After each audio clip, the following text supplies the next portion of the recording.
গর্ভবতী মায়ের আসলে সর্বনিম্ন কতবার এন্টিনেটাল চেকআপের দরকার হয়ে থাকে? WHO থেকে সর্বনিম্ন এন্টিনেটাল চেকআপের কথা বলা হয়েছে 4টি। তবে সেটি হচ্ছে যদি মা এবং গর্ভাবস্থায় যে শিশুটি থাকে সে যদি সম্পূর্ণ সুস্থ থাকে, এটা হচ্ছে সর্বনিম্ন 4টি। তবে কিছু কিছু ক্ষেত্রে আরও অনেক বেশি প্রয়োজন হয়। যদি হাই রিস্ক প্রেগনেন্সি থেকে থাকে, কোনো সমস্যা থেকে থাকে, সেই ক্ষেত্রে আসলে আরও অনেক বেশি প্রয়োজন হয়।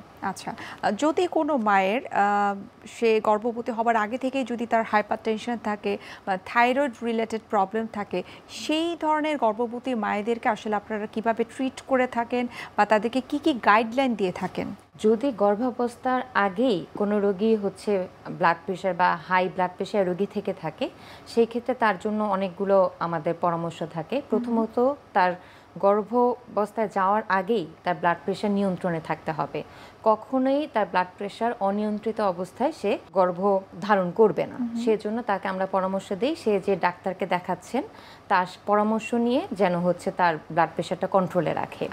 এবং সে যে ওষুধটি খাচ্ছিল তার ব্লাড প্রেশার নিয়ন্ত্রণের জন্য, সেটি কী ধরনের ওষুধ সেটা তার ডাক্তারের সাথে পরামর্শ করতে হবে। কারণ ব্লাড প্রেশার নিয়ন্ত্রণের জন্য আমরা যে ধরনের ওষুধ ব্যবহার করি সব ওষুধ গর্ভাবস্থায় নিরাপদ নয়।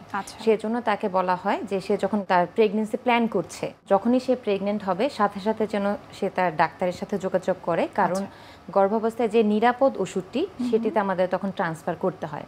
যেমন গর্ভাবস্থার জন্য নিরাপদ ওষুধ বলতে আমরা বুঝি যে ল্যাবেটালোল, এই গ্রুপের ড্রাগগুলো।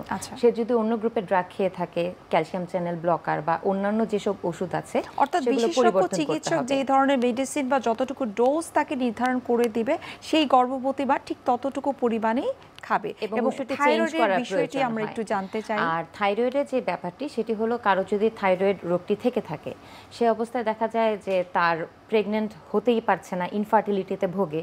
এবং যদি অনিয়ন্ত্রিত অবস্থায় সে গর্ভধারণ করে, কিছু গর্ভাবস্থায় সমস্যা দেখা দেয়, যেমন দেখা যায় যে তার মিসক্যারেজ হতে পারে কিংবা বাচ্চার অনেক ধরনের সমস্যা হতে পারে। সেজন্য অবশ্যই সে তার বিশেষজ্ঞ ডাক্তারের সাথে পরামর্শ করে এটি কন্ট্রোল করে তারপরেই প্রেগনেন্ট হবে।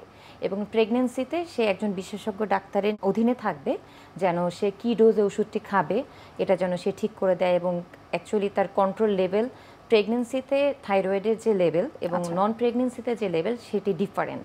তাই অবশ্যই প্রেগনেন্ট হলে তাকে তার পরামর্শ নিতে হবে তার ডাক্তারের কাছ থেকে যেন সেটি নিয়ন্ত্রণে থাকে।